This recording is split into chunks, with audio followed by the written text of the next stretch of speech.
All right, welcome to Live from My Drum Room. My guests are drummer, author, and educator, the drum set coach himself, Henrique De Almeida, and returning champions and legendary drummers, David Garibaldi of Tower of Power and Bill Gibson of Huey Lewis and the News. We cover so much in this episode, including David and Bill's passion to learn and grow as drummers. We discuss some of their iconic recordings, the Drum Set Coach online school, and the Drum Set Coach Academy's upcoming summer camp, and much more. I also want to mention I'm wearing Zildjian's ALCHEM-E Perfect Tune headphones. They sound really great, and I want to thank Joe Testa and my friends at Zildjian. So come along for the ride. Thanks for watching. Thanks for listening, and I'll see you on the other side. I'd like to welcome my guest today, and there he is, Henrique De Almeida, master drummer, master teacher, and two young whippersnappers from the Bay Area, a couple of young kids making their way in the music business. Legendary. I do this when I say their names. David Garibaldi and Bill Gibson, Tower of Power, Huey Lewis and the News, my friends, legends, guys that I love like brothers are here with me today. So welcome to Live from My Drum Room, guys. Yeah, you're welcome, Johnny. Good to be here, man. Thank you. Yeah, thank you for being here. And Henrique, it's good to see you, man. Nice to see you. And I have to do a couple of disclaimers right away. I'm no longer at Berkeley. I relocated to Colorado Springs, Colorado, where I run the drumsetcoach.com and the Drum Set Coach Academy. So I'm no longer at Berkeley. Okay. And those are not my students. There we exchange information and consult with the legends here. Don't believe them. That's great. Well, thank you for clarifying. I wasn't sure. I No, it's wasn't all sure good. if you still All had an good. All affiliation. good. So All good. yeah. And did we meet at some point when you were at Yeah, Berkeley? yeah. Okay. I actually I remember you from I was at Berkeley as a student on the late 80s. That's when I Oh remember man. seeing you in the late 80s. I Yeah. was only a I remember teenager you in the in the late 80s. basement of Berkeley, seeing you. That's my memory of you is from the 80s, late 80s, early 90s, Wow. you know. And I'm with Vic for even before I went to Berkeley, 80s, and being with Vic for a long time. And but yeah, I remember you from the 80s. Okay, But I great. was Wow. just running around. I was, Yeah. In the 80s, I was just saying in the 80s, David and Bill and I were all in our teens. We were just teenagers in the 80s, just Yeah. kids like you. yeah, Bill, you were with Zildjian already then. I think I, late 80s, right? yes, I remember you from the 80s too, John. Can you believe that? I can, Phil. I know. I know.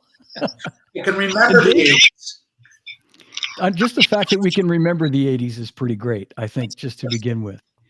But I met David in the 80s when I was at Drum Workshop before Zildjian. Yeah. Wow, that's a long time ago, man. Delivered Yeah.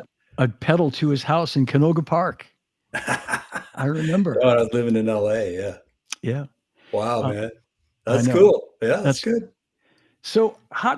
I guess my first question is we're going to talk about all the great things you have going on, Enrique, but how did it come about that David and Bill started um, exchanging ideas, with you? Well, Bill can correct me if I'm wrong, but as I recall, Bill, I think he told me that a while back. He was looking for a come back to studying the drum set and looking for a coach, and he was at Berkeley because his daughter was at Berkeley, and he was looking around and he heard about me. He got some of my books, and then he saw my camp online during the pandemic, and I think he told me this. I want to check. I heard about this guy. How good is he? I'm gonna spy and sign into this camp. And at the time, my wife Eric and I, our operation is really small. We are doing hybrid camps at this school where I'll be on a room in front of 6 to 8 drummers with a mic, and Erica put cameras all over, and she would be broadcasting live for other drummers around the world and around the US. So it's a hybrid thing, which I stopped doing because it's really difficult to pay attention to the room and the So I didn't know he was at the camp for 4 days. My fault. I knew he was there, but I didn't know he was Bill Gibson. Yeah, yeah. So then Erica put the students on the big screen on the stage, and we're going around. And I met Bill and I said, "Hey, so who you play around?" I have, it's not connect. And he told who he was. And I said, "What the heck you doing here, man?" And and that's 5 years ago. He's with me for 5 years. And I want to tell you that those two gentlemen here, they're amazing people. They are some of the most generous people I ever met. They're really, I hope I don't cry here, but they're really people don't know this, and I'm not gonna give you a list of things that goes backstage, but they're amazing people, human beings, amazing, generous to a degree, and they are very humble. Very difficult to find people at that level with that kind of a humility. Yeah. The Bible say you want to see the greatest among you. Look at those who are serving the most. The greatest is the servant, right? So they are amazing people and masters. It took me a while to see Bill playing live, and when I saw that, was like it's like a Zen experience. But he started on a summer camp, and then he can tell you the rest. But I started work with Bill in the summer camp 2020. So Bill, you've been with Henrique longer than David, say, like you started a little earlier. I think so. Yeah. And maybe talk about that a little bit, like your first kind of how it. I know he just told us, but how it all sort of evolved for you? Well, when Huey lost his hearing, and we were forced to, terminate going out and touring. I had just started building a studio in my backyard because I wanted a place to record and I wanted a place to practice, and I didn't have that in my house. So it was early 2018. I set about building the studio. We stopped touring in February of 2018, and I was kind of rudderless. I didn't know what I was going to do. It happened overnight. It was a shock to the system, and myself being a self-taught player, I had guidance from my high school band teacher and stuff, but he wasn't a drummer. But he showed me some things. My father was a frustrated drummer, architect by trade, but a frustrated drummer who taught me how to swing and got me into the drums. Yeah. And but I never took private lessons with anyone. And I thought that when my band stopped touring, that I was really going to regret it if I didn't take the time to go back and learn the proper technique, the hand technique, just the proper way to approach a drum set. I did it my way, and some of it was fine, some of it wasn't. I know I had bad habits. So I knew of Henrique. I had a couple of his books, and I saw online that he was having a summer camp. COVID, we were just locked down in COVID. So I thought, man, this is perfect for me. I'm gonna go and see what his camp's all about. This is perfect. And I immediately hit it off with Henrique. It was pretty funny the way he found out who I was. There was a couple of sessions before he even knew that I played with Huey, So pretty funny. But that's great. He spoke to me. Somehow I got what he was saying. He spoke to me. He is such an infectious personality that it made me want to do it. He made me want to get in there and dive and dig deep. And that's really what a good teacher does, I think, Yeah. So, and really that was 5 years ago. And I've been with him. I've taken lessons pretty much every week since then, online lessons. I've been down there once last year to the camp, which was amazing. Dave was there, and Mark Walker came as well. and that was just an incredible week. And we're doing it again next week, and I wouldn't miss it. This is I really look forward to this. This is really great, and it's so Yeah, good because yeah. I'm learning. I'm finally learning the things. I'm learning the math behind it. I'm learning the techniques that I was aware of, but I couldn't see. Now I can see it. One thing that you told me, Bill, I have a lot of stories about Bill, but one that's really great was a lot of people, they come to me for drum lessons because they saw me doing something or they heard something that I'm doing and they like it and they want to do it. But once I start to work with them, what I really teach is what they don't see. They don't see what is going, and Dave and I talk a lot about that. We are actually have a lot of similarities, and I talk how I met David in a second here. But once the students come to me, all the lessons is really not about the, I mean, we are dealing with the drum set and we are talking about the drum set, but the lessons, what I'm teaching, sometimes they don't know that I'm teaching certain things, but the lessons that I teach is really not about the drumming itself. And Bill said that one time, and I was like, great. So this is going the way that I think is best. It's he was telling me that, he likes to study with me because it's not about the drumming, although he's the drumming. It's all this other Mm. stuff. And David, my very first conversation with David, I just realized this as I'm saying it. My very first conversation with Dave Garibaldi was like the conversations we have today. He's such a generous individual. I approached him to ask for a PDF that he did a talk at Berkeley just for a few teachers. And I talked to John Ramsey, and I said, John Ramsey, for those watching, was my boss at the time. He was the chairman of the percussion department before Omaha King became the chairman for a minute. And I said, "Hey, do you have that handout?" Said, "No, ask David." He gave him David's number, and I asked Dave. The day that I talked to Dave, I think we spoke for 2 hours, and and Oops. I asked for the PDF, and he shared his book that was not even published yet.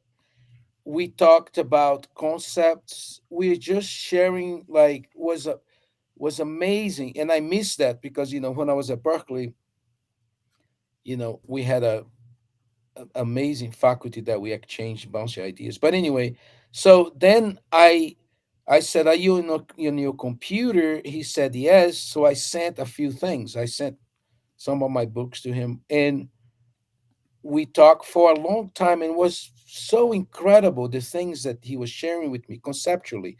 Then later, he was still with the band. He was still with Tower. Mhm. Then later, he called me for a very specific thing, for a consultation, and then we met. And then later, he called me again for another consultation. But it's primarily very different than the work I do with Bill. It's right now. It's like, as somebody who designed courses, every conversation I have with him could be a course. Yeah. Yeah.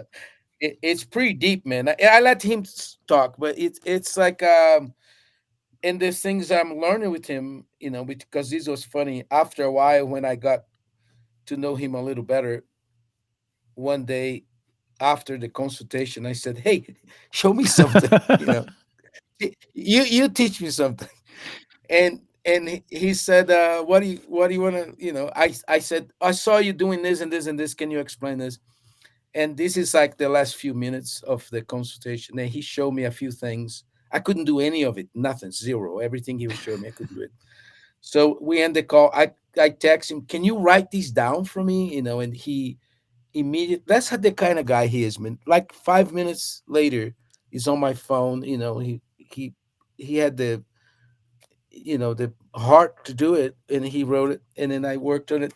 We start texting, and then it grew into like a really cool friendship, and very, I used to have conversations with Kenwood Denard. We will sit down and talk for 2 hours, but it's I don't know how to explain, but it's almost like now, uh most of it, there's no drums involved or sticks. I mean, very rarely, but it's a lot of 99% concepts, Mhm. and then I sent stuff to him, which is very unique, the way, because I have to compose little things showing some concepts, and I call the postcard, the DG postcards. And I sent it to him, and then the amount of stuff he sends to me is just ridiculous. I joke with him. I said, stop creating. You don't need it. Anyway, but I'll let him Yeah. talk to you about that. But he's like that's a very complicated creature. He is. He is. That's not what my wife says. She says, so in the Italians, when somebody's like a meathead, they call them a broccolo. A broccolo is like that. That's like a piece of broccoli. Yeah. Broccoli is plural. Broccolo is one. And so a meathead is like a broccolo. So that's what she calls me. Hey, broccolo. Enrique, he's like my rhythmic psychologist, I guess you could say. We've had such good times talking. I don't know. Drumming to me is kind of discovered this really a few years ago. I was still with Tower. It was like drumming really. Everything starts in your head. It's more than paradiddles and all that. It's kind of like your mindset. The vision that you have for yourself. When I meet with people, always the first thing that I ask them is, well, what do you want to do? What do you want to accomplish? Where do you see yourself at in this thing that we're doing together? And Yeah. because I think without that, you don't have really anything. You have to have a vision for yourself. Like, Billy's talking about, how he wanted to, he saw how he assessed how he was, and he wanted to change it. And so, he set about following that course, that path that he saw in front of him. And I think that's what you got to do. You figure out what you want to do. And as soon as you do that, then there's going to be stuff that's going to appear right in front of you that is going to be your direction. When I was with Tower, all those years with Tower, I would always, my practicing was always about what my current needs were as a player, whatever that was, whatever I needed to work on at the moment, that occupied my practice time. And so we were always tweaking the music. There was all these things to do, and I wanted to keep raising the bar of my level of performance. And so, I would kind of like come up with these crazy things, and I would inject them into Tower music, and discovered a way to do that so that people didn't know that I was doing. I remember when I started learning how to play odd times in 4/4, I was really thought 7 was real cool, and I didn't like 7 as 7, but I liked it in 4/4 because to me it created a really, really weird cycle that when you have the horns and all the arrangement going past and everything in your drum set is kind of hitting a different thing all the time as it cycles through. And I'm thinking, this is so hip. And so I was really excited about it. And I told the guys, the guys in the band what I was doing. And they're going, "You're not doing that in our band, pal." Yeah. You're not doing that. And they were getting really, really upset. And so I learned then that keep your mouth shut. Yeah. Apologize later. Yeah. Don't do anything stupid. Just do your stuff, get as crazy as you want, and figure out a way to be as crazy as you want, and they'll never know. And so that's what I did. And it really transformed our music by, me thinking that way and operating that way, because everything I was learning, I was throwing into that music in some way, shape, or form.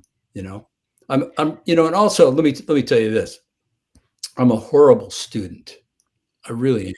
No, wait a minute. Nah. Let me I say, doubt it. I'm a horrible student because I kind of have a way that I like to learn that, I hated school when I was in it, but then I remember studying, with the guy that I studied with here in Oakland, Chuck Brown, who changed my whole life, really. And I had in the early years of Tower, I was just this very raw. We were like a jam band kind of thing in the beginning. It was very raw. And I wasn't practicing, I wasn't studying, I was just playing. And so we would play gigs with this band here in the Bay Area called AUM, AUM. And they had, I don't know, Bill, you probably remember those guys. Sure. And so the drummer was Steve Bowman. He worked over at Don Weir's Music City over on Columbus Avenue in San Francisco. Mhm. And Steve was a really cool guy and really, really nice player. And he was studying with Chuck. And he used to say to me, man, you got to go study with Chuck. You're going to love it. It's going to do some things for you. And I'm thinking, dude, listen, I'm touring. I'm making money. I'm recording. I don't need this. That was my thought, really. Yeah. And so I had a little house in Oakland that I was living in, a little apartment where I had my drums and my life there right down the road from Mills College in Oakland. And I woke up one morning, because I had been watching Steve improve. And I woke up in my little apartment house there one morning and I felt shame because I had been telling people that this is my life's work, but I'm not doing one thing to demonstrate it, not one thing at all. And I felt shame. So I got on the phone, I called Steve. I said, bro, give me that guy's number. And so I started studying with him. It's the best thing that I ever did. And it taught me about the discipline of learning. And if you don't have that, you really don't have anything. You want to grow in this, you have to study. You got to put the time in. You got to figure out what it is that you want to do. And so if you want to have like a sound, that's what I wanted. I didn't want the licks. I had all these cool guys around that I liked and idolized and all that stuff, but I didn't want their licks. I wanted their vibe. I thought that their sound was so important, so cool. I would listen to like Herbie Hancock, Maiden Voyage, with Tony on drums. And I listened to it. I closed my eyes and I see a movie. I see this like really cool, movie. And it's just so artistic and all that. And it just makes me feel, I don't know how to describe the way that it makes me feel, but it's just the coolest thing. It's timeless vibe that's happening. And I'm thinking, this is what I want. I want this. Because, you really think about it.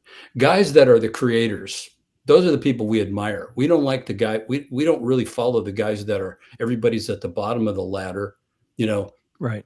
Everybody's, the guys we follow are at the top. The bottom's crowded. So we follow the guys at the top. And the ones that are top, those are the ones whose lessons still resonate through history. We're still talking about Max Roach. We're still talking about Elvin Jones. We're still talking about Tony Williams. We're still talking about John Bonham. We're still talking about all those guys that have been gone for years, but we're still learning their lessons. Their lessons resonate through history. Why? Because they created something. They were themselves. It's just like going to art museums in Europe.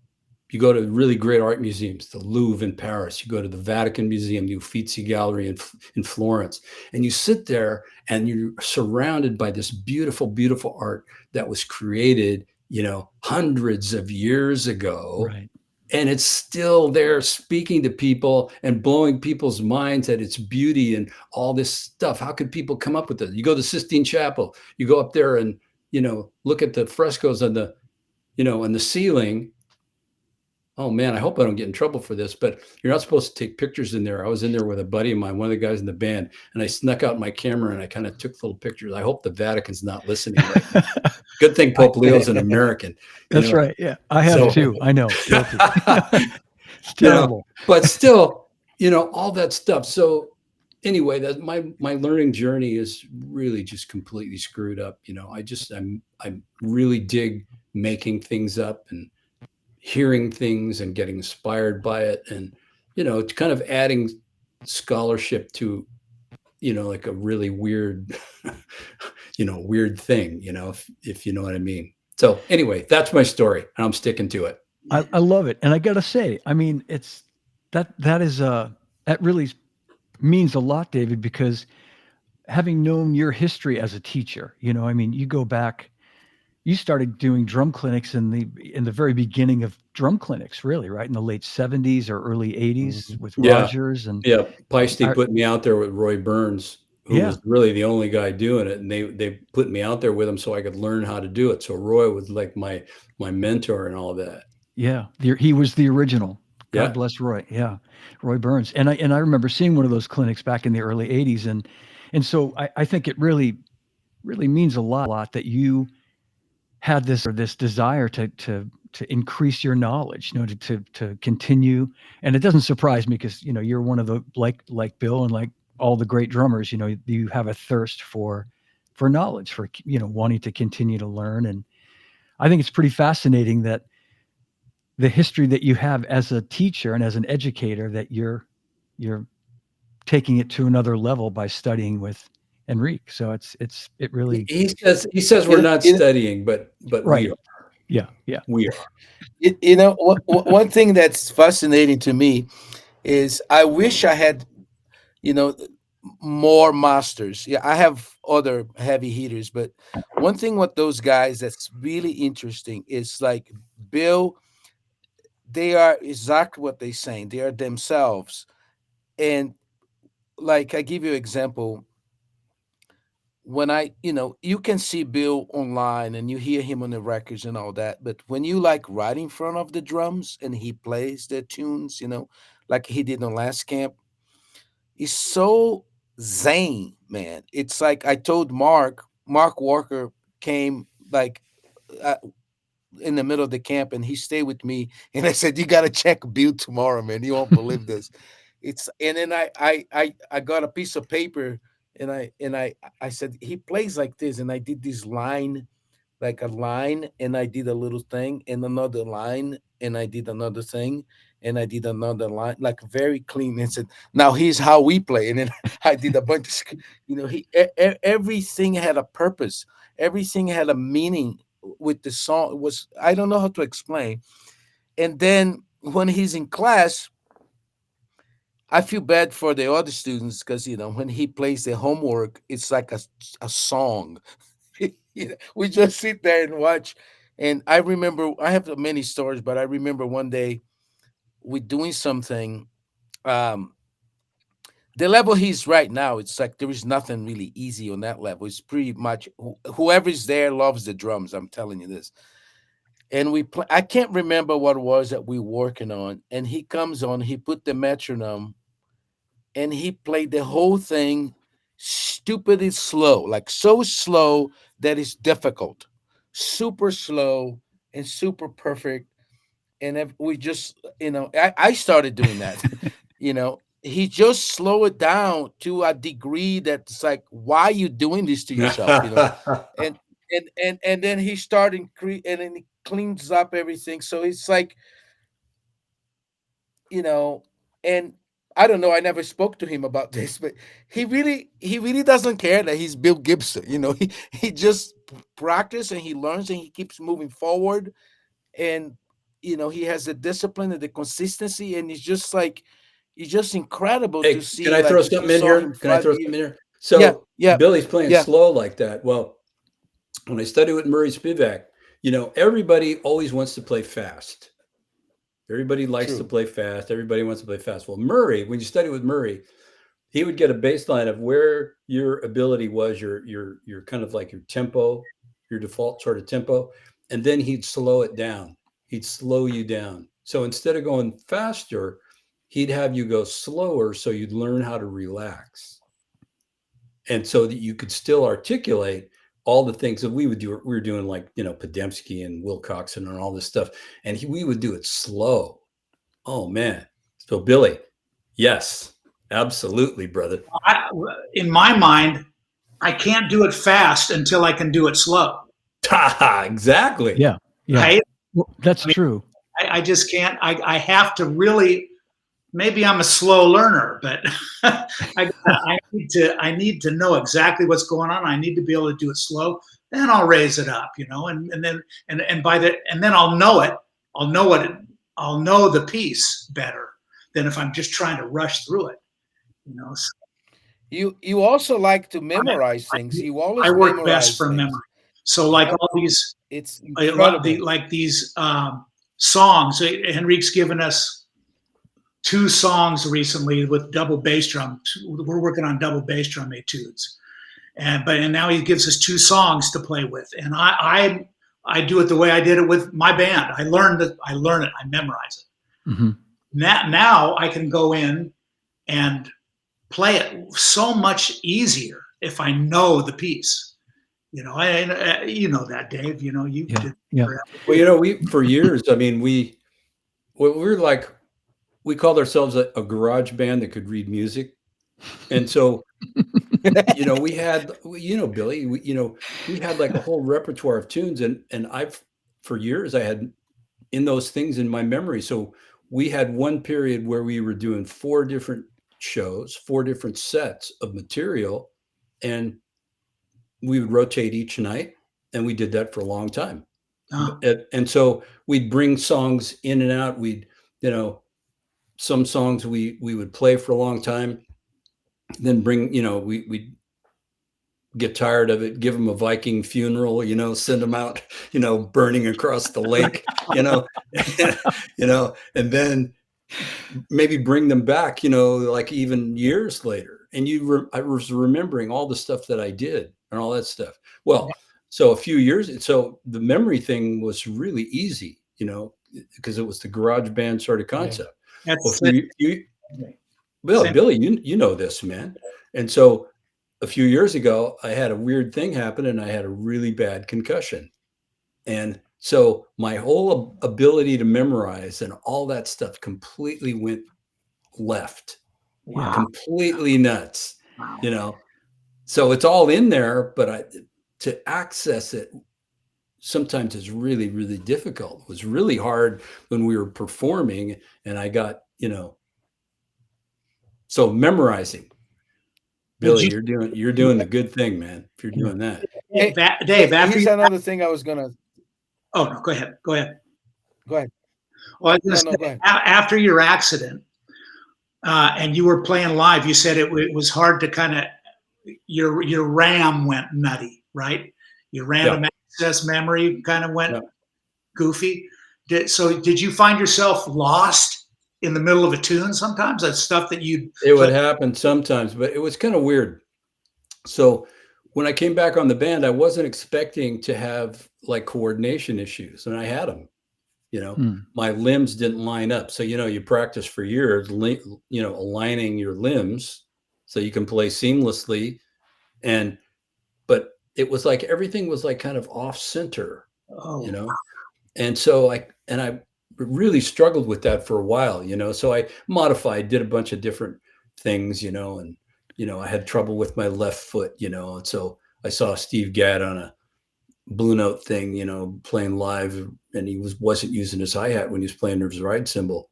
And that's one of the things I was struggling with, because I'd never struggled with that, but I was now. And so I called him, I asked him, what are you doing? I said, why you do that? And he says, well, bro, because it's comfortable, and I think, well, okay, there's a good musical reason, because we're always thinking that you have to do these rules, you have to do that. But you listen to somebody like him who really doesn't play according to rules. Mm-hmm.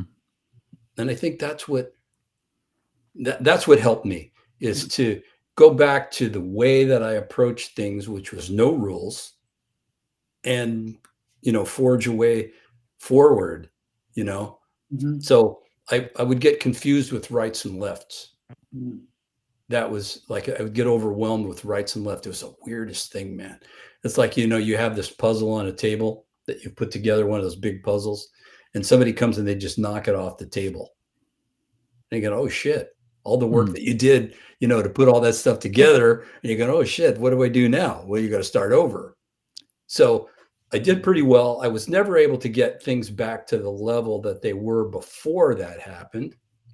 I got pretty close. I had the gigs. It was kind of like this curve up and down and stuff. But eventually it just got to be too stressful. That's why I ended up having to leave. Just it was too much to deal with. With the crazy schedule. Yeah. The management said, "Well, we're going to do a friendly schedule for you guys." Cool.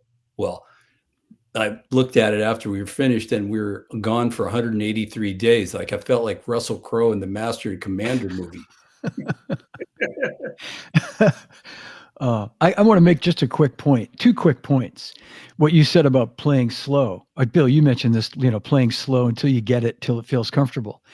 And it's kind of a cool segue, David, because you were talking about Steve Gadd, and Steve is a real proponent of that whole, don't try to play it fast.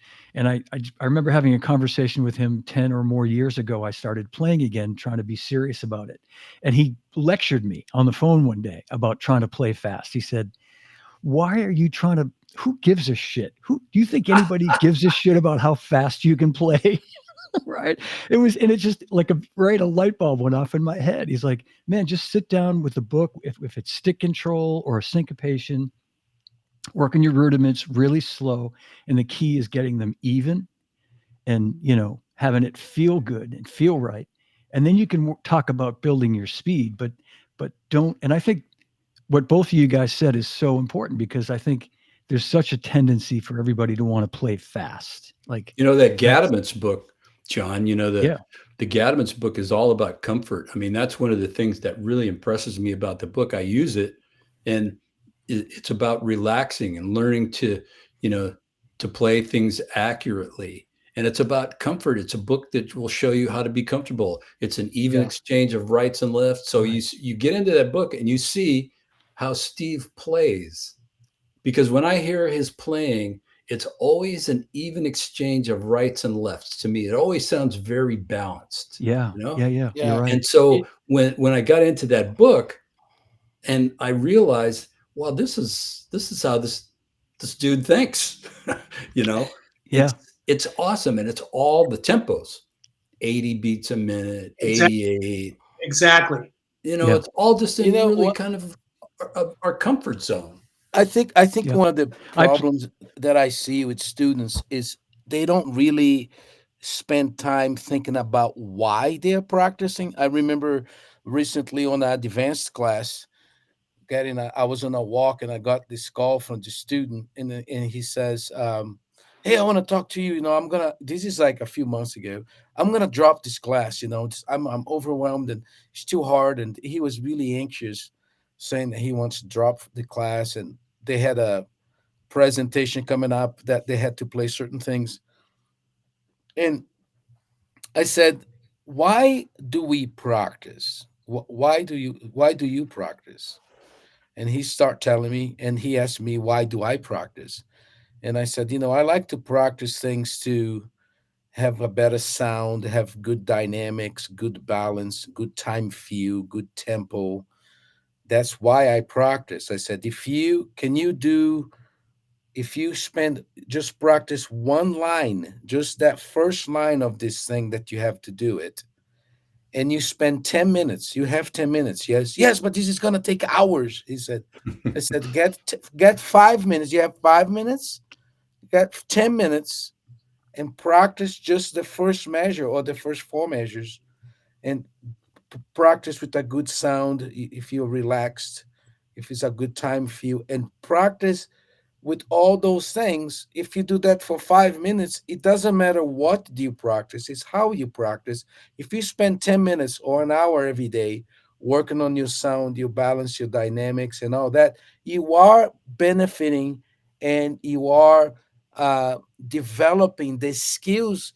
That is the reason why you practice, right? If Mhm. you practice 10 pages and it's with a bad sound, bad balance, you are anxious. Also, the students might start to have a horrible relationship with the instrument, right? Mm. Because they are practiced out of panic and fear, right? They have to play fast and loud, and they may be thinking about other players. That's what I tell my students. If you see a guy playing better than you, it's not going to change your playing. If you see a guy that maybe it's not where you are. It's not the only person that's going to change your playing is you, right? So if you start having this negative relationship with your instrument, that's why they call an instrument, right? It's a bunch of plastic, wood, and if Dave Garibaldi go over there and play, we're gonna hear a sonic picture of him. If John goes play over there, we see a son. It's you. You need to work on you. It's not the drums. That's not. It's not making any noise right now until somebody start emanate sounds, and what you hear is that person is a sonic picture of that person, right? So this is like what Bill was doing. It's spending time. I wish I knew that when I was younger, because when you spend the drum is a mirror. The drums, it's not you in the drums. That's the big mistake I think with a lot of people. They go to the practice room and they think that's, oh, it's two things, right? The drums and I. No, it's just you, bro. It's just you. So you playing the drums. So what you hear is you. And sometimes if you don't love what you hear back, right, and you spend, that's one of the biggest mistakes, I think, misinformation. Practice makes perfect. No, it doesn't. Practice makes permanent, right? It depends, because let's say you spend 2 hours on the drums playing fast and wrong for 2 hours and sloppy, and you angry about yourself, you think you suck, and all this negativity, and you do that every day for a long time. Guess what? You're gonna go play, and that's what you've been practicing, right? So I think that they understand of why you're practicing and what do you want to get out of it. It's like right now, one of the things that Dave shared with me, well, he shared a billion things, but I'm working just on one little thing for probably a few months now, just a very simple thing. And once in a while he gives me ideas to what to do with it. But it's like, I don't know, what do you guys think about that? Have you ever experienced that on the drums, like you are not really thinking about why you're there?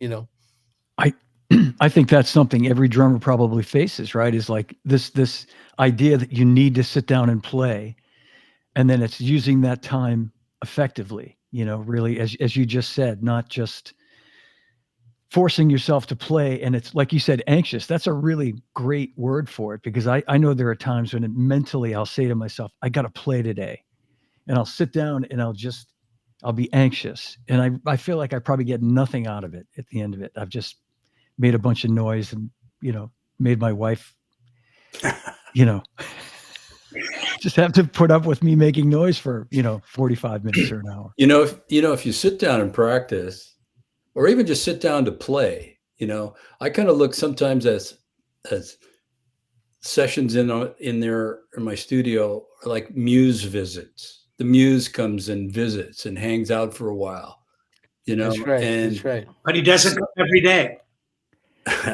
and Yeah. yes, and Yeah. sometimes, actually a lot of the time, the volume of stuff that comes out is absolutely amazing. If you're think about what we do is creating, no more, no less. It's art.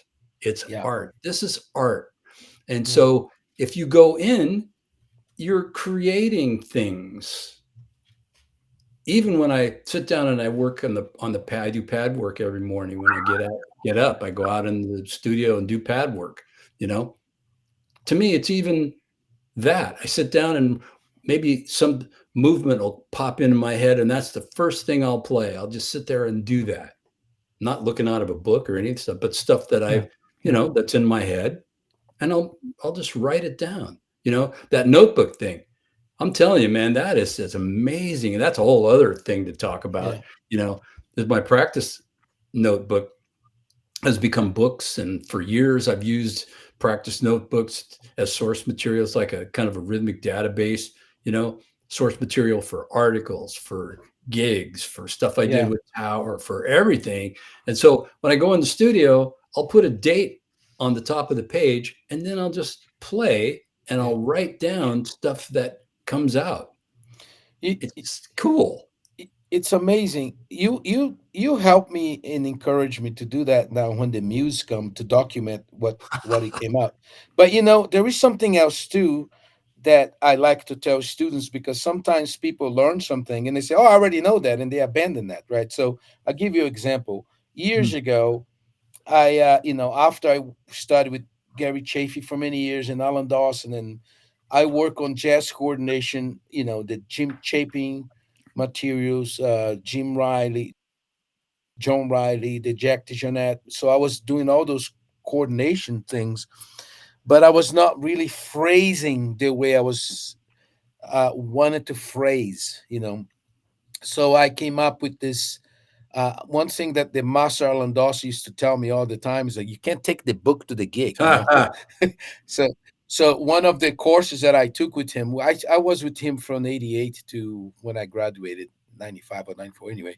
But he had this thing called the 8 triplet ways. So which I now expanded to 32 ways to play a jazz phrase. But he gave me eight, and he will make you play 2 pages of the Ted Reed book 8 different ways.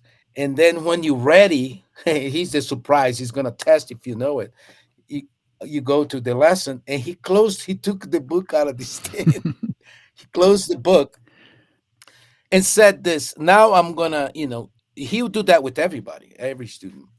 I'm gonna sing a phrase, we're gonna, and whatever he sings, you have to, but you can't. It's not written, right? Can't take the book to the gig, right? So I come up with this thing, which is actually my new one of my new books. It's called the inspired by Alan Dawson. It's called the Jazz Coordination Ritual, inspired by the rudimental Mhm. ritual. So it's supposed to be memorized, and then you sit down, and if you do at 126, 130, takes about 15 minutes to play everything that I need to keep my body in shape to do my jazz gig with my band, right? It takes 15 minutes. It doesn't take 15 minutes to learn it, but it takes 15 minutes to sit down and play the whole thing by memory, which is amazing. It's really cool. Works. So when I wrote this thing, here's something that's a little different than create something every day that's different. Okay. When I designed this, I couldn't play it. There was a lot of things I couldn't play it. Right. And so I stopped practicing until I could play some of the stuff that I wrote it. Then when I could play, put a metronome, it didn't feel very good. It was not really, because the coordination was so difficult, it sounded really uncomfortable and mechanical. So I kept practicing it. Now I can play with the metronome. The time is more stable. The coordination got better, but the dynamics, the balance was not where I was. So I kept practicing. So then the balance was correct, because, you know, there is things on this coordination ritual where the bass drum is the leading voice, or the snare is the leading voice, or the hi-hat is the leading voice. So you have to not only have the coordination, it's teaching you how to mix things. Not everything is hitting at the same volume. So to make a long story longer, I kept practicing this, and it was getting better and better because of the repetition. If repeating the same thing is getting better. So then when I was on a point where I said, man, this is getting better, I started to memorize. Then another problem happened. I'll be, you know, on the middle of it, and I forget where I was. Where the heck am I? So now I have to put it back on.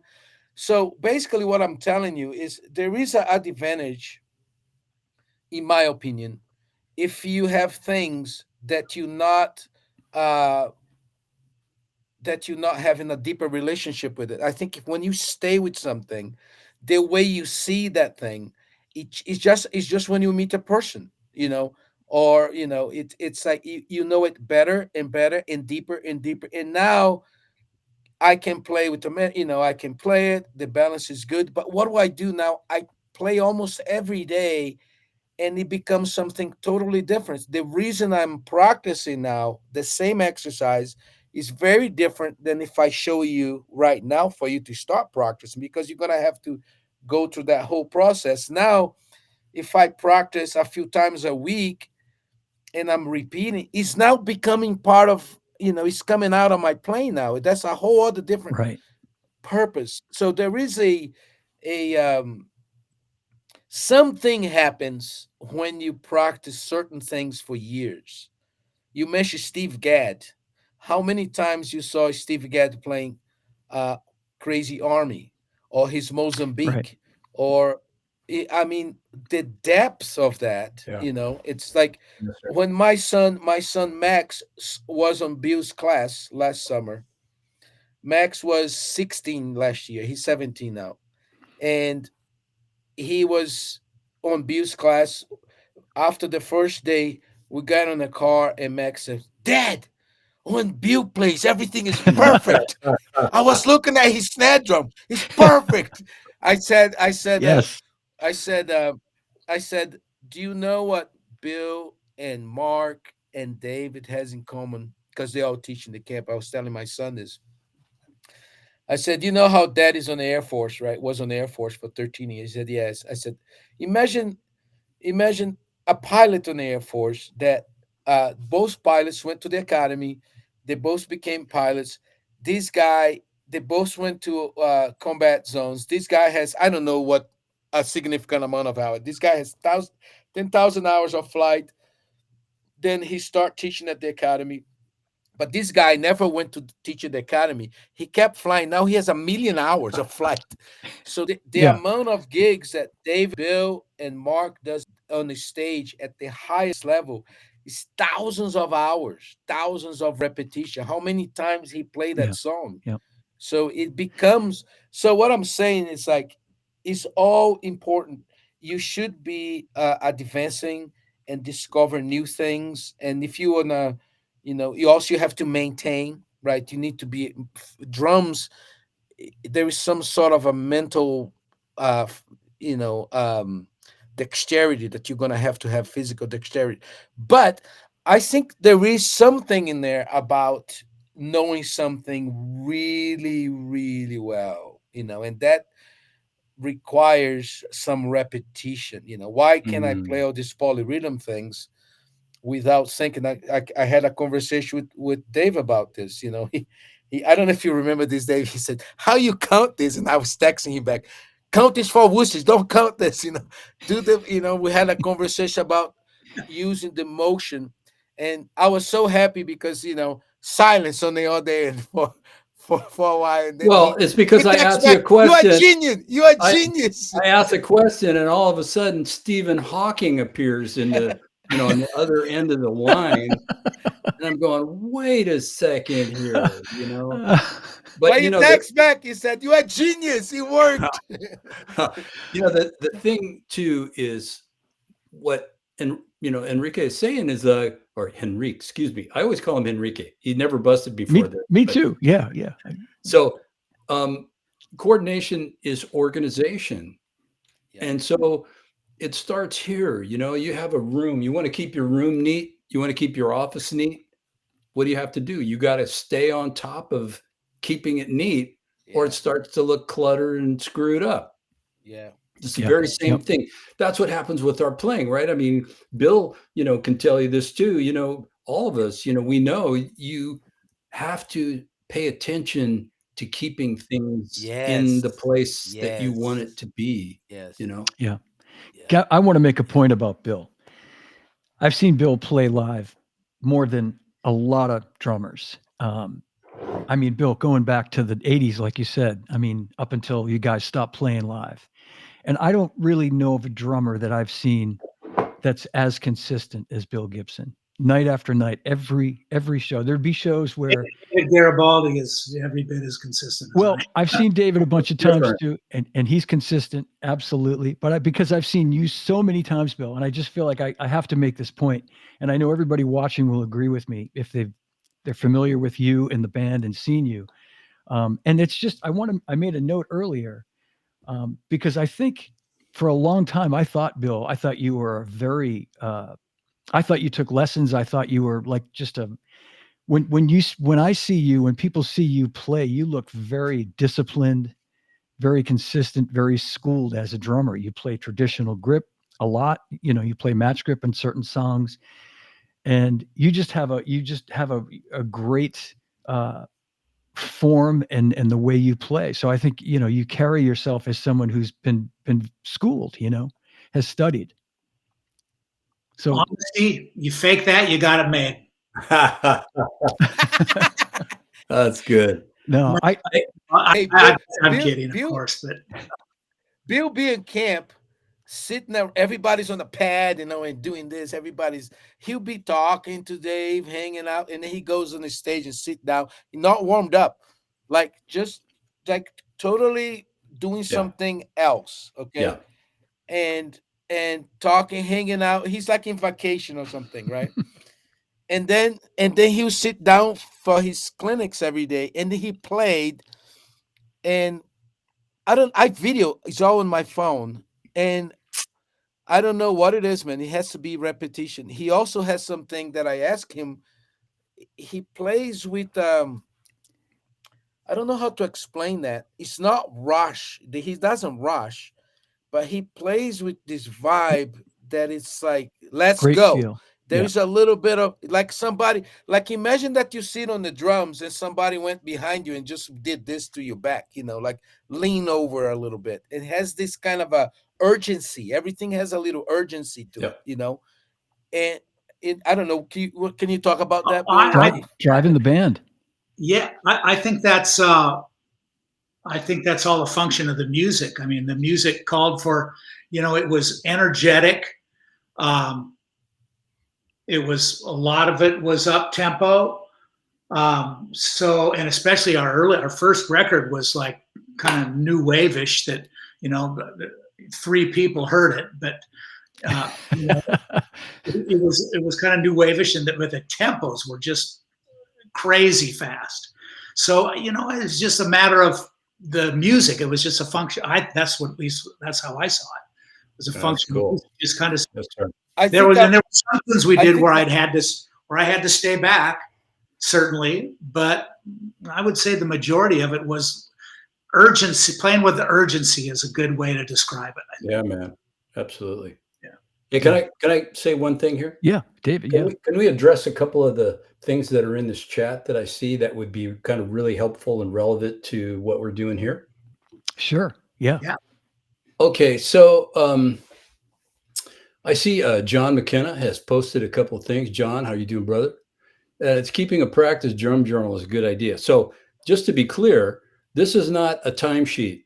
You're not doing that. You're writing down ideas that happen in the practice room, musical ideas. You're writing your idea, whether it's grooves, solo ideas, fills, anything, in notation with articulations and everything to make it as clear and as kind of representative of what you're thinking. Okay. And so mental representation, that's a really important thing. That's how you view, how you see the idea, you picturing things, right? And you write it down in this notebook. That's what that is. The other thing I see here is by Douglas McKinney, Doug McKenzie. How are you doing, brother? And it says, what are your thoughts on, and this is really good to hear this. What are your thoughts on traditional versus matched grip? I taught traditional grip back in the 60s, but today's students seem to learn match grip exclusively. Well, good point. Yeah. I'll start this off by saying, if you have music in your head, you can have hammer handles in your hand and it's going to sound really good.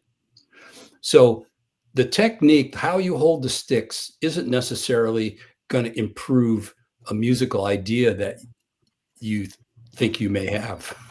It certainly helps, man. It takes the rough edges off everything. I'll tell you that. Studying classical snare drum has been absolutely unbelievable for my playing life, I have to tell you.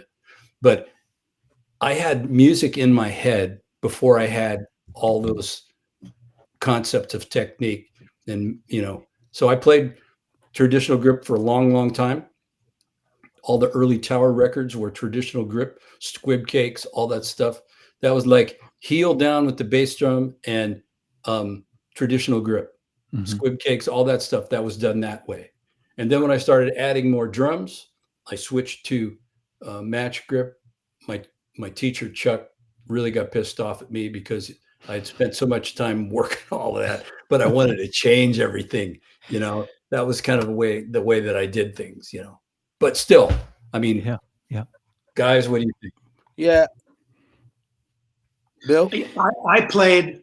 Oh, yeah. I played. I started at match with traditional grip. That's how my dad taught me. I played traditional grip throughout high school band and junior college band and orchestra and stuff like that. And playing on my kit, I was a traditional grip. When we started playing, when I started playing with Huey and the guys, and we started doing bigger venues, we started playing like now we're in playing arenas and stuff like that. I went to match grip and butt end of a 5B. Yeah. Just Whoa. because in an arena, if you do some intricate little snare drum fills or like little rolls around the drum, they're not going to be heard, man. It's just not going to happen. It's a completely different animal than playing a theater, a small theater, or a club. Those big arenas, the sound is so bad that really all you can afford to give them, and that all that's really legible is boom, bam, boom, bam, boom, bam.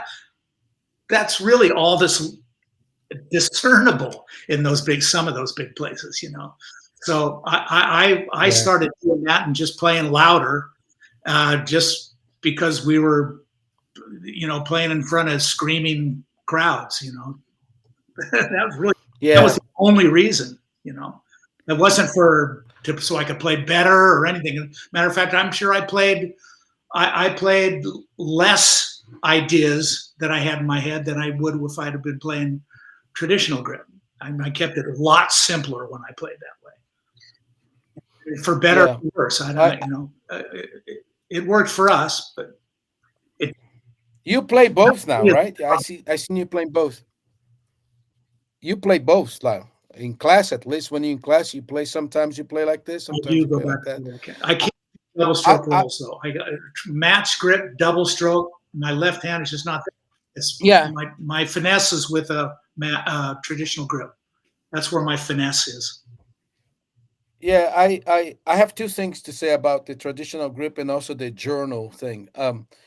I don't spend a lot of time like years and years and years with super detailed things like some teachers, but in my opinion, lately I'm playing. When I got my job in 2011, Mike Mangini resigned abruptly from Berkeley to join Dream Theater, and that's when the position opened, and I got the gig. And when I got that gig in 2011, it's such an amazing job. I didn't have to do any gigs that I didn't want to do. So to this day, since 2011, I only do the gigs that I want to do. And I love jazz fusion and I start doing that. And because it's not at the highest level volume, I always play traditional grip. I think for me, it's easier for me to play softer that way because I'm tapping. But as far as students, I think sometimes students don't go with this for different reasons. One is, a lack of good teachers to tell them. But there is so many reasons, so many ways to play traditional grip. But one of the biggest incentives for people not to play traditional grip, in my humble opinion, is a lack of understanding of this finger right here, right? Because um, when a beginner start to try to play traditional, you'd be surprised how many versions. Sometimes they're holding like this, or yeah, I have seen some really crazy stuff. Sometimes they're doing Oh, this. They're not really clear. They're not. Sometimes they're like this. They're not really clear how to hold it, and leave it alone the ring finger, right? Because what happens is they don't understand the ring finger, so they want to hit that crash symbol. The stick doesn't go where they want to go because they don't understand this, Hmm. right? So it's gonna hurt them really bad. They're gonna go to that first crash playing rock and roll. It's gonna hurt their hands. Like screw this, I'm gonna hold like this, right, and just hit the drums. So I think there is more than that, but that's a big one that they don't understand, that these will guide the stick better. So it hurts the finger, and then stop. But we can go into that. But the journal thing, when my students get to be advanced, and Bill can chime in anytime here, they start to bitch about the amount of work they have to do, right? Man, that's too much stuff. And Dave sometimes joke with me, what are you doing to your students? You know, I'm texting Dave the other day, and I was in the middle of a class, and I did a video of what was on my stand. He goes, what are you doing to these people? Are they playing this? I said, yes. They said the perfect class for me not to be in. You know, but I made them buy this, Uh-oh. and it's a stopwatch. Yeah. But I have on my phone. But your phone is. I have one of those in my backpack, one on the office here, one at the school, and I go. You know, I was a sergeant, tech sergeant on the Air Force, and I did martial arts. So I'm like, my approach is a little different than a lot of. It's not for everybody, but I said, okay, buy this on Amazon. It's $2, whatever it is. I'll see you guys next week. And everybody has one of those. And I goes, okay, let's go to the complaint about the amount of homework. Let's do this exercise, and I'm doing with them. And that one was 3 minutes. Okay, let's do the other one. And and then they realize things are not as long as you think. You scared of the boogeyman because you have no idea how long it takes to do your homework at certain tempos, right? So this created a lot of relief psychologically to the students because they said, "Oh, this is 2 minutes. Oh, the whole thing takes 20 minutes. They didn't know Yeah. that, right? They thought it was an hour. No, it's here. Plus, why it's good to have a metronome marking and how long it takes. It's free teacher. You don't pay this guy, right? So if you do something really comfortable at 60, and all of a sudden it's really uncomfortable, it's telling something, right? Well, I need to address this. I guess I'm out of shape on this. As if you don't have those things, you don't even know, right? And then I finally put this out. My wife Erica made these looks really good, but I've been using this for years, and I'm proud to say I never failed an audition in my whole life. God is good to me, right? Never went to audition and failed. Every audition that I ever took, very organized. And what this is, you can get this on Amazon. You're talking about a journal. It's not the same type of journal that Dave is talking about. Dave is talking about documents to develop, and I learn a lot with this. This is something else. This is like every Sunday you can go to this page and plan your practice section when you're gonna practice. This is not for everybody, but it takes them randomness out. So you're That's gonna say, great. this Yeah. week I can't practice because I'm on tour, but you can put it that here. And then Monday you go to this page, and it has some empty slots for your whole week, right? And it's empty, it's blank. It says hand technique, hand and foot, coordination, snare reading, chart reading. This was primarily for my college Berkeley students. Styles and songs, focus time. I don't know what that is. You decide. Other, right? So, and then there is Tuesday, Wednesday, Thursday, Friday, Saturday, right? So you come to the lesson, and I'll give you feedback on those things, right? It says, okay, are you working on reading now? We skip it. Whatever you're working on, this is what's important. The feedback here, that's what you're gonna take to the practice section, right? What we talked about. And it goes, so this helps uh you know more about what you're doing. And Dave Garibaldi here, once in a while he scolds me because he's on my case about writing things down.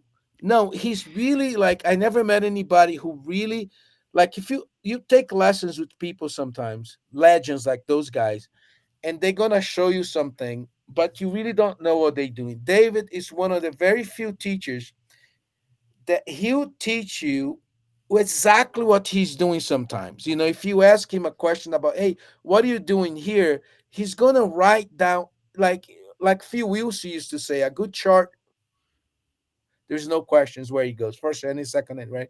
Amount of details that he writes. It's very I mean, there is no doubt what it is, except that he needs to play because you're gonna look at it, you're gonna be like, what the heck is this, right? But anyway, Yeah. but he's really um getting all the musical details, the dynamics, the ghosted note, the accents. So it is. I know that written music is not like audio, but that's something, that's a discipline, man. He's very. I mean, that's cray. That's like to the details, and sometimes um Hugh mentioned, wait a minute, this, you're not singing the way it's, look at this nuance. I mean, the amount of details on his teaching and playing, it's Well, unbelievable. it's language. Hmm. What we're doing is language, and so you teach somebody language. They have to understand phonetics and read with understanding. You have to understand word meanings, how they connect, and you can read with intention. You can do all these things, and so it's the same when we're reading music.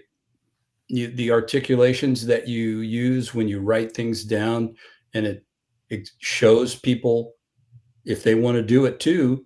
Give them enough information so that they can get the right sound. They can speak the language correctly.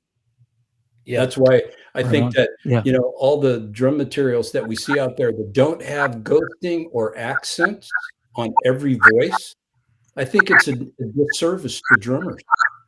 It doesn't give enough information so that people can really get to what that idea is supposed to be.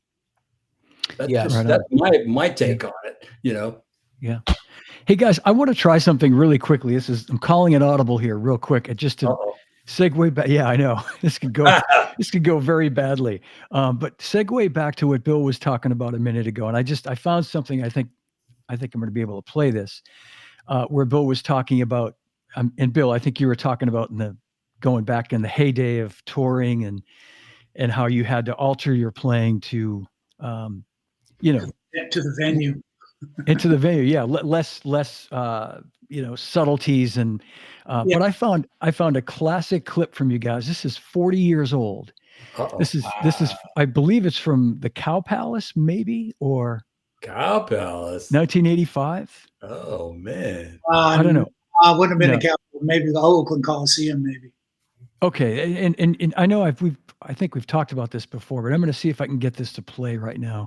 It's Walking on a Thin Line, and I think I've got it queued up to that incredible fill that you play at the end of the song. Man, Okay. that's a great sound, Billy. Man, Yeah. that sounds Bill's good, man. Your snare drum sounds That's killer. in Germany. That's Rockpalast in Germany. Oh, you're right. That's Yeah, right. that's Okay. a Well, that's let a me just cool say, show. I know that show. Yeah. yeah, there's an entire show that they did during the sports tour, and this was early 1985, I think. And Bill is absolutely killing throughout this whole show. But let me see if I can find that one spot. Hang with me one That's that second. drum solo Henrique likes that I did.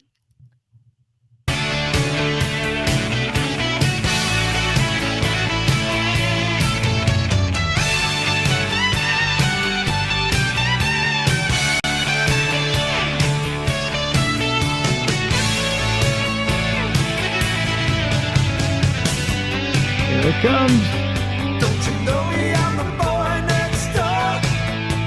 The one you find so easy to ignore. Is that what I was fighting for? No. Walking on a thin line. Smoking, Billy.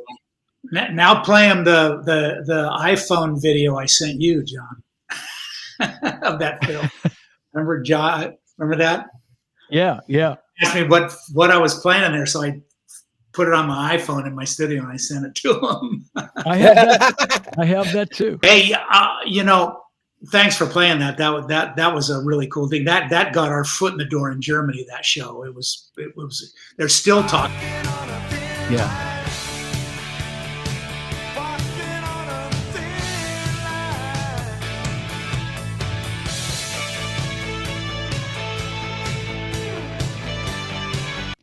Yeah. Anyway. Wow, that really sounds good, man. I'm going to have to leave in about 10 minutes, guys. I hate to do this to you, but I just Keep going, wanted man. to talk briefly about grip again, and how. So, and I noticed one of Henrique's students, Kristaps from Latvia, is in the chat here. He's watching. Oh yeah, I'll see him next week. He's gonna come too. I'm gonna see him next week. I can't wait. This kid is, and Dave, you've seen him, but this kid is genius. He's a natural. Like that you hear that phrase used, and this kid is really unbelievable. But he was sending me some of his homework, Henrique. That for me to watch before he give it to you, and all of it was just absolutely mind blowing to me. He is amazing, and he plays with his grip. He plays matched grip, but his fulcrum is. I don't see any butt end of the stick coming out of his palm. It's his hands are on the end of the stick. Right. And I asked him, where is your fulcrum for any double stroke stuff? How do you do that? Because I tried it. I don't have a fulcrum there. I don't know how he does it. And he had a difficult time explaining it to me. And I don't. Well, you're gonna see him. So it's with my That's my a good back. question to ask him. We'll ask him when we'll gang up on him. We'll make him show it to us. Because he's. You know what I'm saying, though, right? Yeah. When I had problems with my back and I changed my drums to be a really weird setup because it's 8, 10, 13, 14, 13, 12. Vic first makes my signature sticks, and it's the smallest sticks on the catalog because I didn't want that. I didn't want that because I was heating things because I was playing with everything is so close. Like my ride is I couldn't move my tertiary anymore. So when I play, everything is like this. This stick here, they have a jazz model and my fusion model. And Joe Testa was so kind to me. So those sticks, there is not a lot of this. And is this a commercial? It's like they call. No, I'm saying that. There is no, it's not like this. There is nothing. He's talking about nothing on the bottom end. That's. I had to chop. I was literally chopping sticks to get that. And then people say, well, but a short stick, there is no speed. So Bill can talk about that. I don't think that's true that you can't play fast with those. But, I see a lot of guys playing like this. Like there is so much stick back here, or they stick. That's how I feel when I play with a long stick. I feel like, I'm gonna.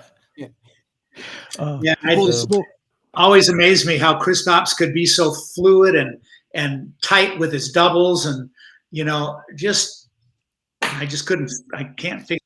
Well, Kristaps just recorded videos for the Poly 2 book, Polyrhythm Possibility 2, might be on Hudson Music. So I'm doing the explanations, but he played a lot of the exercises and we got footage. Right. So I'll explain and he's playing it. He's playing amazing. Yeah, we'll gang up on him. We'll make him tell us what the secret is. He's I know we're Latvia until he tells us. The guy's name is Mr. Tallis.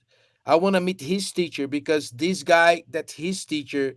I had 3 of his students and they all like Kristaps. One of them is called Peteris. He was at Berkeley. He was kind of like that. And I was like, what do you guys put on the water there in Latvia?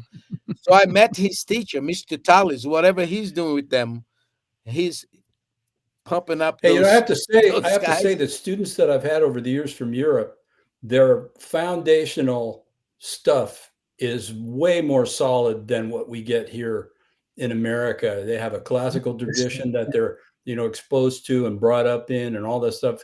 And that, the way that kids learn, in Europe is way, way different than what happens here, So I see, Kristaps, when I see him play and I, kind of checked him out and all that, I realized, okay, well, this is because I had that was from Scandinavia, from Denmark. Yeah, they were the same way, man. They had like fundamental skills that were fantastic. He proves that some of my philosophy is correct. It's like, in my humble opinion, if you don't have good hand technique, foot technique, coordination, reading. This is fundamental stuff. I have given Kristaps stuff like Brazilian music that he never heard before, but because he understands rhythm, he can read, he has a tech. He'll be playing this faster than some other guys, even if he doesn't know what that style, it doesn't have the depth of, but he has the mental, physical. I'm not saying that this is all there is to it, but when you have that, it certainly helps. He'll be a producer's dream because he remembers so much Yeah. information, and he executes on a level that is just like he's like, I have taught thousands of people. Like I taught so many classes at Berkeley. I was just looking at my rosters before I talked to John D. Christopher, and I was checking my rosters to talk about number, and I think I was teaching. I think I mailed you this, John. I was teaching like, double bass class, Brazilian class, Afro-Cuban class, chart read. The numbers is insane. Kristaps is like 1 in 100 or 1 in every 200 people. No question. It's not the Yeah. Yeah. it's not the normal. Wow. Well, he knows how to work. Anyway, He knows how to work. Yeah. So yeah, that's a big, big key. He knows how to organize himself so Mhm. that he can sound the way that he does, and it takes a lot of, clear thinking. Mhm. You can see yeah. that he's well taught in that way, his organizational thing. Which, Kristaps, we're going to gang up on you, brother. We're going to find out about how you think and all this stuff. So get ready, brother. It's good. We're looking forward to seeing you. Hey, Hey, John, David. John, do you have any of those tracks that I I sent do, to? yeah, and I'm going to play those in a second because I think we're getting close to wrapping up, and I wanted David, and I know Bill's got to go soon. David sent me a track that I was going to just play a little bit of, or most of, and maybe you could just set this up for us really quickly, David. This track you sent me this morning. Okay, so after I left Tower in January of 2024, right after that, we did a re-record project of some of our songs, and the idea was because our songs get used in commercials and other things. You don't really get all the money that that you could get and so we re-recorded stuff. And so now they're making deals for the re-records and we'll get all the money. That's But great. so Great. we recreated What Is Hip. And so I had the original transcription, on that off the record book. And so Yep. I just looked at it and realized, okay, I did this, and then we recreated note for note the drum track. Turned out pretty cool. You guys be the judge. All right. But, Yeah. And it's instrumental, right? There's no vocals. right now, yeah, Yep. that's just a track without the vocals on it. So you can kind of get an idea what the band sounds like. This is Mark VW, the current Tower bass player, who's just a beast, a Dutch beast. He's Dutch just beast. amazing. Sounds so good on it. All right. Yeah. Let's give it a listen. In the Here it comes. tradition of the great Rocco Prestia, Yeah. who was nobody Yeah. like him. Absolutely. Yeah. All right. Here it comes.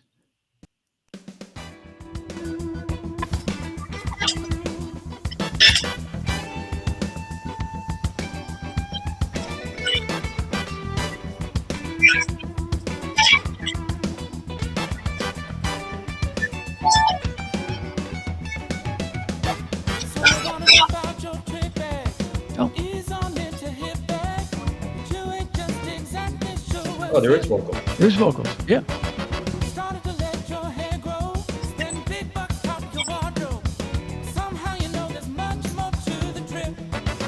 Sounds great, David. Yeah.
Yeah. Hey, I love. I could really hear what the kick drum's doing. yeah, man. Yeah. Yeah. Yeah. Bill, I know you got to go, but I just got to say 40 years ago, right about this time, we were all treated to this song. And I just want to play a little bit because from Tower of Power Yes, to sir. Power of Love, baby.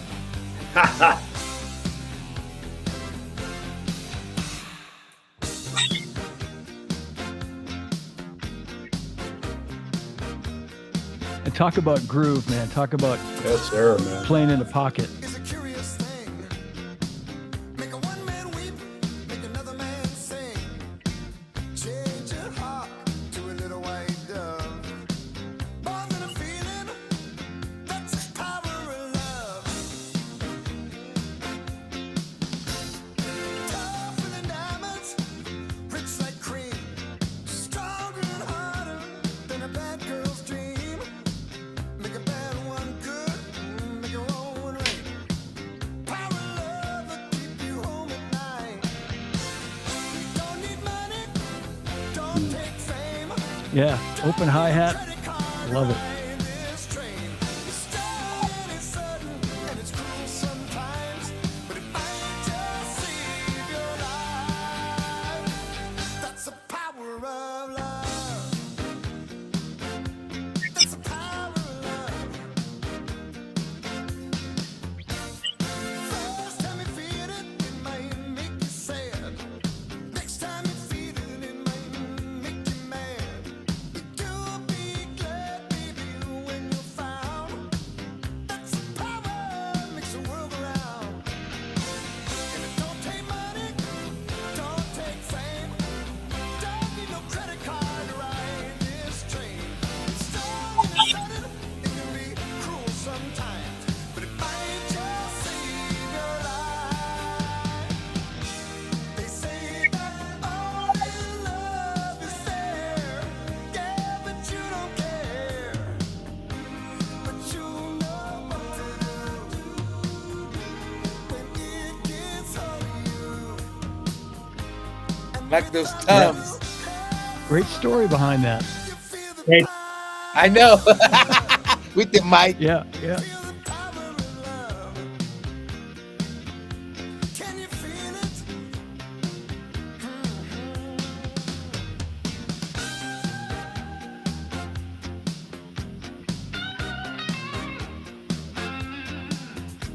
Boy, Chris, what a guitar player.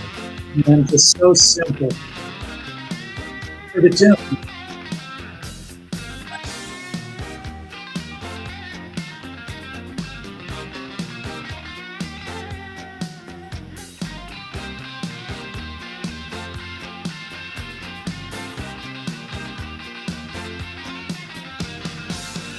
Don't take money, don't take fame, don't need no credit card to ride this train. Tougher than diamonds and stronger than steel. You won't feel nothing till you feel the power. Just feel the power of love. That's the power. That's the power of love. Feel the power of love. Feel the power of love.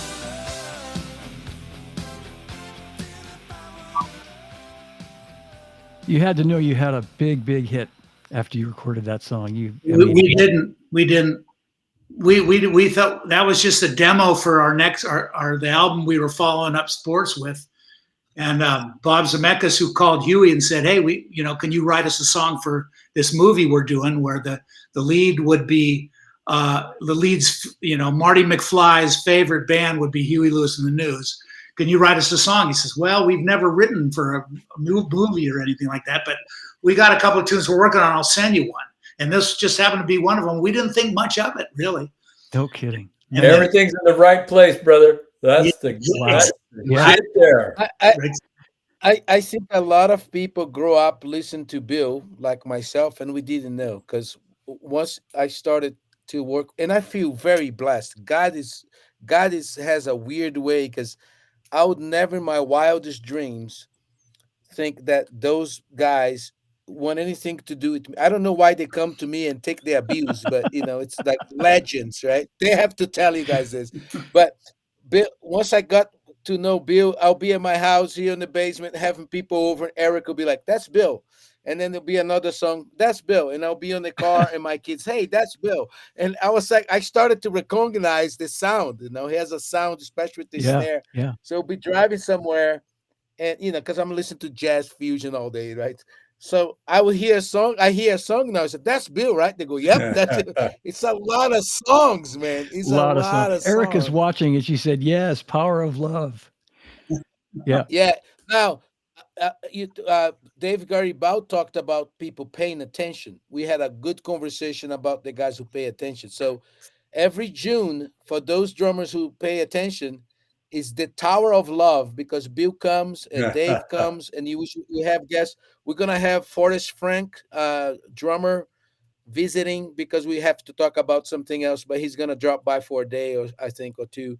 Malachi O'Connor is gonna say hello. I just saw him at the Red Rocks for 10,000 people. But you guys are a blessing. I don't know. I don't belong here, but if you guys want to take advantage of hang with those guys, man, pay attention. It's sold out because Dave wanted to be really small group, but hopefully next June. But what a blessing to work with you fellas. It's unbelievable, man. That's great. I can't believe I feel So the you're I pinch myself. sorry, Enrique, you're saying this year's camp is sold out? Yeah, That's yeah. great, man. Congratulations. I didn't realize that.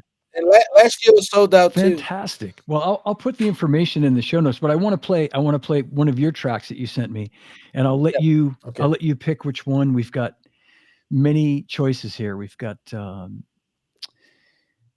before sets. I got. Put I'm together. really sorry. I Yeah, got. no, Bill, it's okay. Yep. So sorry. Bill, thanks for showing up as Oh always. yeah, hey, my pleasure. Hey, I love you. I love you, brother. Love I you love too. you. Colorado Springs, brother. I can't wait to see you. Can't wait to And see my you. favorite people, three of my favorite people in the world, right here. So I'm really looking forward Likewise. to seeing you, Dave, next week, and Yeah, Henrique. man. We'll have fun again. And John, always a pleasure, my brother. Likewise, buddy. My Yeah. brother. Congratulations on everything. Thank Love you. you like a brother, Bill. And I'll be in touch real soon. You bet. Cheers. All right. Thanks, buddy. Thank you. God bless See you. Bye. Let's go with the first one. Go with All the right, first here one. we go. Do one where he plays 2 and 4 all the time, so we don't feel bad. All right. And how recent is this solo? It's a few years Okay, it's ago. pretty So recent. we went on. I think that's the one that we went on tour. The conductor said, "Hey, I want to feature you with the orchestra," and I never did that before. It was really cool. So we did a tour with the United States Air Force Academy Band, concert bands, like a orchestra featuring the drum set. That's amazing. They put the drums, and you had to play with this. It's a lot of people, but I think was one of the most challenging things I did. With the charts were really hard to read, Mm. but it was great. I'm glad I documented some of it. And if people want to get the whole CD, they can email me, and then I can send you the whole Okay. thing. And I'll put But your email contact good. info in the show notes too. So, Yeah. yeah. Here we go. All right. This is Enrique from a few years ago.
S- So this solo was on the end of "Got the God in the Sky" is a really long piece, and there was an open drum solo, and that the cymbals were my cue for the conductor to bring the I orchestra. see. Uh, Yeah. so Beautiful back, solo. And you had a but percussionist. I heard a cowbell too, so you must have had.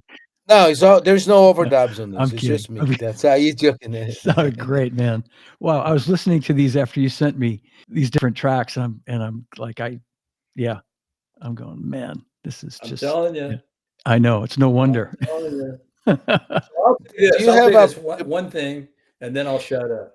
But this man right here, to me, he has, and I noticed this a long time ago, he has a capacity for output and input that's unlike anyone I've ever met.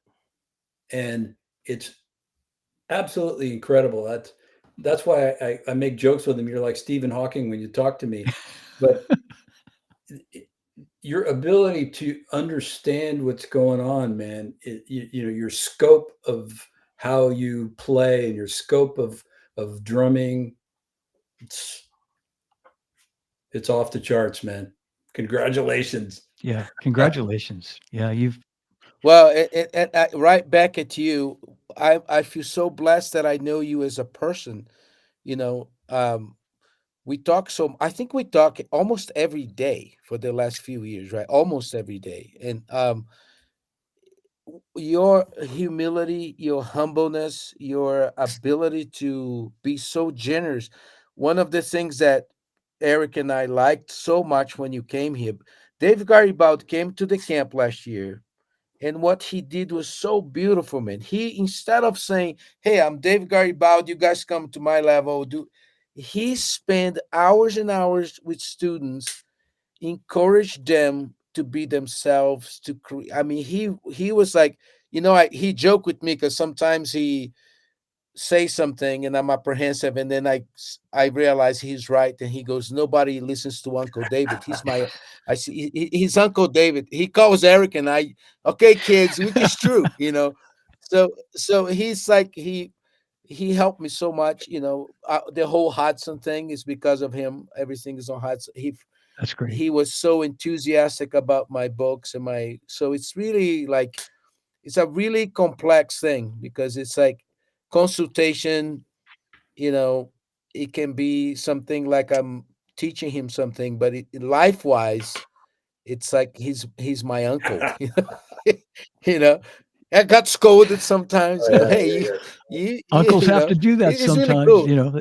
It's Yeah, really cool. And then I I'm teaching things, but he doesn't know yet that I'm putting here, see what he does with this. It's really amazing. But I'm telling this to the world out there. Bill and and David are amazing, incredible yeah, people. I mean, I cannot. Bill made me cry so many times, and David, we have a lot in common as far like camp. All we're talking about is the students preparing for this. He's so concerned about them, and it's he's never about himself, man. And that's I'm telling you right now, bro. You are the real McCoy. You know, he's a special the real guy. He is. McCoy. Him and Yeah, Bill, yeah. national treasures. Absolutely. I just wish he played 1 and 3 and 2 and 4 for us, but it's yeah. like I said, hey, I made progress on this idea that I'm working on from you. He said, you know what you can do with that? I said, don't tell me anymore. I just want to be able to.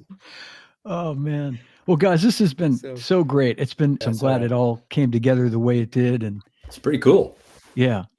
Yeah, and one more thing. Thanks for your show. I love Oh, your thank show. you, thank you. I have some health things that I have to go for those long walks from my back and stuff. And I love your show. I listen to it. Sometimes if there is a good one, I save it for tomorrow's walk. I don't want to waste Oh, it. that's great. I want to be able to listen. And also there is what is the other one that I like? The History of Drums. Oh, Drum History Podcast. He does a good job. Yeah, Art And Vandersee. Yeah. drummers. No, drummers something. What's his name? With um Adam Oh, yeah, Adam Bisbal. with Adam Nussbaum and Michael Vosbein. It's Coordination. yeah, Drummer Nation. Michael. Yeah. And then the other one that I like is Aldo. Aldo has a Yes. good one Yeah. too. So, but thank you for your show. Thanks for what you're Thank you. Yes, doing. sir. It's really, we live in a world that's so many bad things happen, man. And what are you doing is very positive. Thank you. It's part of my week where I can go and think about positive things and listen about drums. And it's you're doing a good Thank you. thing. You're I doing a good appreciate thing. that. Thank Thank you. you. And thanks for having us. My Thanks. Dave, thanks for showing up. Well, I was all excited because I got my tax refund and it's $2.13. It's true. Yeah. Oh man. Yeah. Well, guys, it's been an honor and a pleasure having you here today with me. Thank you so much. And All right, Johnny. Pleasure, thanks for brother. watching, everybody at home. Hang with me 1 second, guys. We'll end the stream. Thanks for watching, everybody. A big hand for my 2 remaining champions here, Henrique De Almeida, the legendary David Garibaldi. God Yes, bless you and Bill guys. Gibson. Thank you, guys. Hang tight for 1 sec. Thanks for watching, everybody. See you soon. All right, that's my show. If you enjoyed it, give it a like, leave me a comment, and please subscribe to my YouTube channel. You can also download the podcast on all podcast platforms. And I'm excited to tell you that Live from My Drum Room has been ranked #1 best drum podcast for the 2nd straight year. So thank you all for your support. I really appreciate it. And I want to invite you to check out livefrommydrumroom.com, my website, for upcoming shows and also for information on ordering Live from My Drum Room merchandise, t-shirts and hoodies. 100% of the proceeds go toward a scholarship I've created with the Percussive Arts Society. There's also information on ordering merchandise in the show notes. And you can email or text me at livefrommydrumroom@gmail.com. So remember, no drummers are harmed on any show. And drummers, when in doubt, leave it out. Thanks for watching. Thanks for listening. And I'll see you again real soon.